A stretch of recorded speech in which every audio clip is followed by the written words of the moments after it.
Você sabe mesmo o que você está pagando quando você compra um BDR? Esse é o tema do nosso vídeo de hoje, do nosso plano 5, o plano que vai te ajudar a chegar nos seus primeiros 5 dígitos de investimento, que seriam em torno de 10 mil até 99 mil reais, respeitando aquilo que a gente chama que são as raízes, que são os aportes, ativos, tempo, paciência e comprometimento. Eu sou Edgar Amazonas Filho, computador da Cimento, seja bem-vindo a mais esse vídeo aqui do nosso plano 5. Hoje a gente vai falar realmente se você sabe, né, uma pergunta na verdade que eu vou fazer para você, se você sabe realmente o que você está pagando lá quando você compra um BDR. Então vamos lá no vídeo. Lembrando, pessoal, que não é recomendação de compra ou venda de qualquer ativo aqui, a gente está falando de BDR, né? Na verdade, a gente está trazendo conceitos que a gente agrega aqui para ajudar você na construção do seu plano 5, né? Ou se você já tiver no seu plano 6, ou quem sabe rumo ao plano 7, também com certeza vai te ajudar. Hoje a gente vai falar sobre, na verdade, essa dúvida, né? Será que você sabe realmente que você está pagando BDR? Se você está acompanhando aqui o nosso plano 5, você sabe que a gente também investe em BDR através da nossa corretora brasileira. Mas para isso você tem que entender melhor a história por trás do BDR, de repente se faz sentido para você, se não fizer sentido para você, qual seria a alternativa. Vamos entender melhor essa questão aqui na lousa. Pessoal, então aqui a gente vai falar sobre o Brazilian Depositary Receipt, né, que são exatamente os BDRs, né, também conhecido como BDR. E qual é a história do BDR, tá? Para você entender melhor o que você está pagando sobre um BDR, você tem que entender alguns personagens aqui na história toda, né? Eu vou colocar aqui um personagem aqui. Personagem, na verdade, que a gente está falando é uma instituição, né? Não vai ser uma pessoa, né? A gente tem aqui o depositário, uma instituição depositária, na verdade, né? E de outro lado, a gente vai ter uma instituição custodiante. E essa instituição custodiante, né? Vou escrever aqui custodiante. O detalhe importante, tá? A instituição custodiante, ela vai estar no exterior, né? Por exemplo, aqui, o que seria esse exterior? Lembrando que BDR não necessariamente você está falando de Estados Unidos. Poderia estar falando do México também, né? Poderia estar falando, sei lá, do Reino Unido, né? UK e outros aqui, né? E na outra ponta ali, que a gente tem a instituição depositante, depositária, na verdade, né? A gente tem aqui Brasil, tá? A gente está falando do Brasil. E aqui no Brasil, a gente tem principalmente aqui a B3, o banco da B3, na verdade, né? A gente tem o Itaú e o Bradesco. Por enquanto são essas aí as três depositárias, tá? Aqui a gente tem aqui a Citibank, tá? Nos Estados Unidos, aqui em outros países você vai observar. Você pode olhar aqui, eu tenho até aqui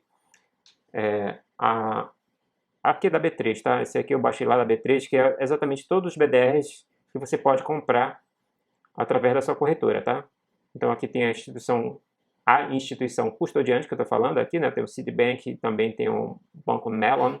Então aqui, por exemplo, tem a instituição depositária, como eu falei, o Banco B3, né? E tem os outros bancos. Então você tem essa situação aqui, tá? Então voltando ali para a lousa, então você tem exatamente essa situação aqui. Essas duas instituições que conversam, né? Para estabelecer esse negócio. Mas o que é o BDR, né? Na verdade, o que a instituição custodiante vai fazer? Ela vai acessar o mercado. Eu vou colocar aqui o mercado. Aqui eu vou colocar em inglês, market. Só para diferenciar, tá? E esse mercado, da outra ponta lá na depositária, também vai existir. Aqui vai ser o mercado, né? Vou escrever aqui. Mercado. O que acontece, né? Você aqui que está acessando o mercado, você pode acessar o mercado através de um home broker. Ou seja, na verdade aqui vai ter o broker, né, na história toda. Corretor. Na verdade a corretora, a instituição corretora, né? Que vai comprar esse ativo. Na outra ponta também, né? O que você vai ter lá? Na verdade aqui a ação propriamente dita que vai ser comprada no mercado. Vamos colocar, por exemplo, aqui a AAPL. A APL, para quem não conhece, é exatamente o código da ação da Apple. Então aqui você quer comprar a Apple, na verdade você não está comprando, a primeira coisa que você tem que entender, você não está comprando a Apple propriamente dita. E sim você está comprando um recibo. Esse recibo aí vai ser passado para você, é a APL 34. E essa APL 34, voltando lá, se você for olhar aquela tabela que eu mostrei, aqui a APL 34, vou filtrar aqui. Deixa eu filtrar aqui a APL 34. Está aqui, a APL 34. Essa aqui é o BDR da Apple. você está vendo ali uma paridade, né, uma razão de 1 para 10. Então, o que significa isso aqui? Significa que, na verdade, você está comprando aí uma BDR, que, a primeira, não é a ação propriamente dita, mas que isso aqui seria apenas uma receita, né, vamos colocar aqui um recibozinho, né, de que você tem aí 10% da Apple, né? Obviamente o lastro é exatamente a ação, né? Então tem um lastro lá, né? Para essa BDR surgir tem que ter um lastro lá na instituição custodiante. Tanto que isso pode acontecer, tá? Você pode, de repente, comprar 10 BDRs e esses BDRs aqui você pode converter em uma Apple, né? Já que é 10% um BDR, então você tem aqui uma Apple. Não tem automaticamente, tá? Não significa que, juntei 10 BDRs de Apple, né, que é a APL34, então eu tenho uma ação da Apple. Não é automático.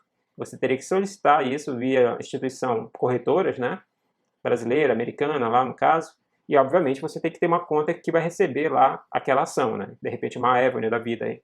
Você pode converter isso aqui em ação. Aqui é estoque propriamente dita, né? Aqui não, aqui você tem simplesmente um recibo, né, que você tem uma porcentagem daquela ação. Então a primeira coisa que você tem que entender quando está investindo em BDR é isso aí, tá? Você não tem a ação propriamente dita, você tem um recibo que dá uma porcentagem, está lastreado, que a gente chama, em uma instituição custodiante lá no país de destino. No caso, por exemplo, aqui a Apple, a gente está falando dos Estados Unidos. Que você, de repente, pode converter, se assim você quiser, em uma ação.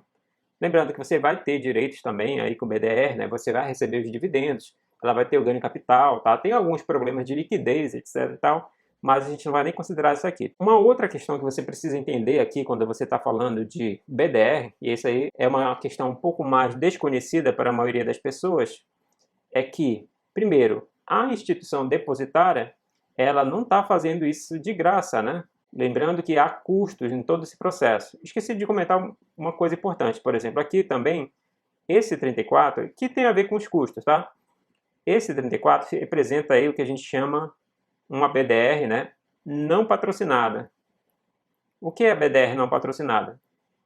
Falando bem popularmente, a Apple não tinha nenhum interesse em lançar essa BDR aqui no Brasil, tá? Não é interesse da Apple de fazer isso. Então, precisa de haver o interesse lá aqui do lado brasileiro para construir essa BDR. Então vai haver custo nesse processo todo, tá? Então esse custo, obviamente, vai ter que estar diluído nesse processo de compra e venda aí dos BDR. A BDR, que seria uma possibilidade patrocinada, inclusive a própria XP, né? A XP, para você que não conhece, é a corretora XP, ela abriu capital lá nos Estados Unidos, na Nasdaq, tem ações negociadas lá, e ela lançou o BDR aqui no Brasil. O BDR da XP é patrocinado, ou seja, foi interesse, na verdade meio que obrigatório, lá teve um processo com o Itaú, da cisão e tal, e aí surgiram essas BDRs aqui, patrocinadas pela XP.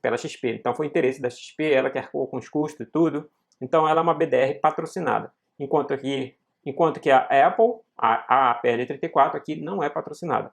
Mas voltando a isso que ele estava falando, que me lembrei, que foi exatamente a questão dos custos. Então tem todo um custo aqui nesse processo. A pergunta que você tem que se fazer é, quem está pagando esses custos? Eu até gosto de fazer uma comparação da seguinte forma, né? Eu vou, por exemplo, em algum supermercado específico aqui na minha cidade, talvez você vá também, ou talvez você escolha qualquer um. Mas muitas vezes, né, por exemplo, na época que eu tinha carro, hoje eu uso somente aplicativo, mas um ponto de conveniência era ter estacionamento, um estacionamento grande. Outro ponto que eu também levo em consideração, isso eu levo em consideração até hoje, a questão das frutas, né, se elas estão bonitas, as carnes, né, se tem lá os produtos de qualidade que eu quero, se está bem iluminado, bem refrigerado. Então, todos esses itens que eu acabei de falar para vocês é apenas conveniência, tá? Então, o que você tem que se perguntar é, tá, é conveniência, então está incluída nos custos ali do produto? Obviamente tem que estar. Alguém vai ter que pagar por esses custos. Esses custos, no caso, são diluídos por todas as pessoas que estão utilizando aquele supermercado. Então, isso que acontece na vida real. Então, quando você tem uma conveniência, você vai ter que pagar por essa conveniência. Ponto final.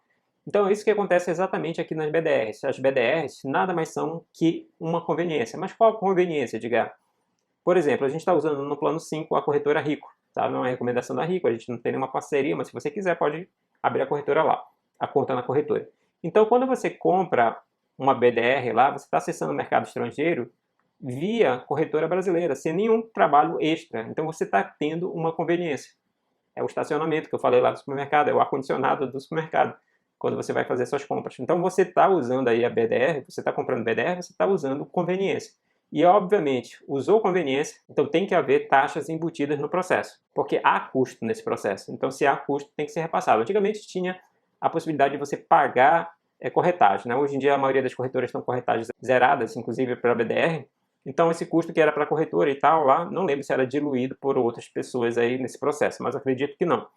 Mas, enfim, a depositária ainda quer o dinheiro. Então, ela cobra uma taxa de administração disso aí que você, de repente, não está nem vendo. Então você tem que olhar lá aquela BDR e enxergar quais são essas taxas de administração que estão sendo cobradas para você. Tem que lembrar que é uma conveniência. Se você não quer pagar por essa conveniência, o que você tem que fazer? Acessar direto o mercado e comprar aquela estoque lá direto. No caso aqui seria a APL, que seria a estoque, né, lá da Apple. Então, obviamente, para você acessar a APL, você precisa abrir uma conta numa corretora americana e comprar simplesmente lá a APL. Certo, pessoal? Então esse vídeo aqui é especial para você entender como é que funciona as BDR, o que você está pagando ali nas BDR, né? Espero que você tenha gostado. Se gostou, não esqueça de deixar o like, tá? Compartilha com seus amigos que de repente já querem investir no exterior, não sabem como, não sabem se compra BDR, se compra o ativo direto lá na corretora americana, né? Compartilha com seus amigos aí, com certeza vai ajudar. Também não esqueça de se inscrever no nosso canal e ativar as notificações. Vejo você amanhã.